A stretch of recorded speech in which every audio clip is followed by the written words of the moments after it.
Hey everyone, thanks for stopping by my channel. Tony here, Tony's LPs Are Us. We have our Elvis light on, so we are recording. And it seems that this channel has become a Beatles channel because the last probably 3 or 4 videos I've done, including a lot of shorts that I've done, have to do with these guys.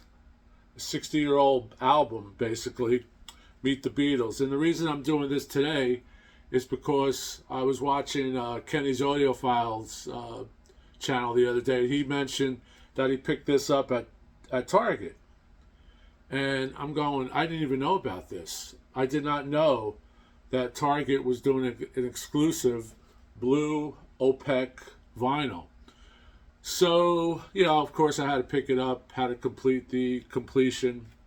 And I'm glad there's only one. If all the other ones come out in this mono set in different colors, I will not buy them. But this was also made in France. Same basic cover, except you have a hype sticker that indicates a colored vinyl from Target. Now these are getting hard to come by. So I suggest that if you want it, go to Target now.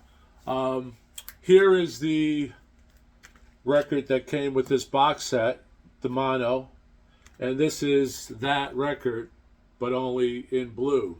And I'll show you what the record looks like. It also comes with the same great inner from Spicer, who has notes. Bruce Spicer, who wrote the notes on this box set. Each individual record, as you know from my previous videos and other videos, include this great liner note. And this was released January 20, 1964. It's capital T 2047 in mono. As a matter of fact, that is correct because I happen to have, again, my original mono pressing that's in really good condition. I'd say it's excellent. I kept this, I had this a long time. I didn't buy it new, obviously. I didn't have the parents who were buying me Beatle records when I was growing up. So I basically didn't have an older brother or an older sister. Had some friends that were old, friends of family that were older, and they were into the Beatles, I guess. But I went back and bought everything, as you know, after I heard, in 68, 69, when they were basically breaking up. I was 11 years old. So I had to go back and, forget about how much money I probably spent. This is getting to be an expensive Beatle month for me, too. But I had to have this Target exclusive. I'm glad I picked it up. As far as the sound goes, it's incredible. It sounds exactly like the new mono.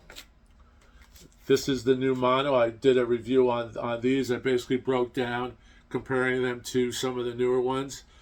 This one, when I compared it today to the blue, actually the blue sounds great for a colored vinyl. I guess that myth about colored vinyl sounding horrible and terrible, a lot depends on the mastering, a lot depends on who cut it, a lot depends on who pressed it, etc., etc. But here's the original. I'm going to show you the colored vinyl. I didn't want to take up a lot of time with this video. There's not too many videos that I scanned videos on this record on YouTube, but I didn't watch anyone because I normally don't watch other people's videos until I get to do my own. Until I do my own, I don't want to be, prejudiced by other folks. But sometimes it's a negative aspect because when I do go back and look at other folks like Kenny or people I watch like Mazzy or Fremer, I pick up stuff from them that I would have incorporated into my video. But that's fine. Here is the same polyline sleeve, and here's that blue. It's called OPAQUE, and you can't probably pick it up on this camera, but it's almost like a marble finish when you do look at it on an angle. But really beautiful, flat, quiet. I did not clean this record before I played it. Just played a few minutes ago. It's actually quick. I think it's 11, 12 minutes aside. So it doesn't take up a lot of stylus wear on these. But really nicely done. The exclusive, here's the exclusive hype sticker.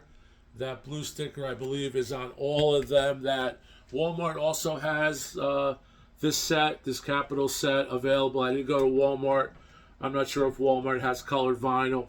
But this hype sticker says 60th anniversary on OPAQUE or OPEC blue vinyl limited edition. It doesn't tell you how many they did. I did not go into how many they did because it's you'll never find a true number anymore with the internet. There's a lot of fake news out there. As a matter of fact, I did something on one of my segments last week about AI where I looked up the Wrecking Crew because I was going to do a video on the Wrecking Crew, and somehow I must have put in Beatles, and it said the Wrecking Crew played all the instruments on Sgt. Pepper's. The Beatles were so infatuated with Pet Sounds because the Wrecking Crew definitely did the sound of Pet Sounds, all the instruments. So they were infatuated with that. Paul and Martin said we have to get these session guys, and they actually flew back and forth to LA to record with the Wrecking Crew, and we know that that was a true AI mistake or AI misnomer. So I got a lot of heat. Some people are thinking I'm saying that. I'm not saying that. I'm saying it's AI, and I'm just warning people when you're doing something about music as far as AI goes, or anything for that matter, you better check do your homework. But that's because of the Beatles and AI. But this sounds really good. I played the first track, I Want to Hold Your Hand, bounces right at you, very powerful. I was very impressed, and I've seen some other folks review these, and they're kind of saying that the new ones blow the original monos away. I don't think they do. I think it's really close. It's they're better, obviously, better vinyl, better recording, better manufacturing today maybe, but I don't think they blow these away. Like I said, this is a good copy. It's not worn, and don't forget, they pressed 4 million of these probably in the first year. So who knows what stamper you have? Who knows what real company pressed these? They were farmed out to different places. So when someone says that this or this blows away these, I think a lot depends on the pressing. You have to really check the matrix. You really have to know your Beatle monos US. But like, these are great. These are great. These are like greatest hits to me. This is how I first got into the Beatles. Well, not really. The first I got into the Beatles were probably the stereo recordings, the UA, the Capitol stereo recordings, and the UA Hard Day's Night on stereo. But for this box set, we compared the original OJ monos. And let me tell you, for a blue record, this sounds phenomenal. It sounds just as good as the black press that comes in this box set. And they're also available individually. The only one exclusive is the Beatles story, but that's another story. So thanks a lot. If you haven't subscribed, please try to subscribe. We're really trying to build this little channel that we have here. Elvis would be happy. Elvis liked the Beatles, the Byrds, the Beatles, the Bards. He actually jammed with them at his place in L.A. I think it was L.A. It was definitely in California. And they actually went to visit the King. They left unimpressed. Apparently, Elvis was fooling around with a bass. Unfortunately, no one had the insight to turn on the tape recorder or bring a reel-to-reel. If Hendrix was there, believe me, Jimmy would have had a reel-to-reel, portable reel-to-reel. If Louis Armstrong was there, he would have had a portable reel-to-reel because Louis taped everything. Go back and check some of my videos on Louis Armstrong. Research Louis Armstrong's museum in Queens, New York, which is a great place. If you're local, try to visit that museum. And Hendrix recorded everything. Hendrix, if you're jamming with Hendrix, you're going to be, it's going to be on tape. And unfortunately, the Beatles were trying to be cool. I guess their people didn't want to insult Elvis. Elvis wasn't really into that type of thing, and we lost that. But who knows? could have been another $1 million fiftet, like the $1 million quartet that was done at Sun Studios when Elvis, I think Carl Perkins, Johnny Cash, and Jerry Lee Lewis just happened to be at the studio at the same time.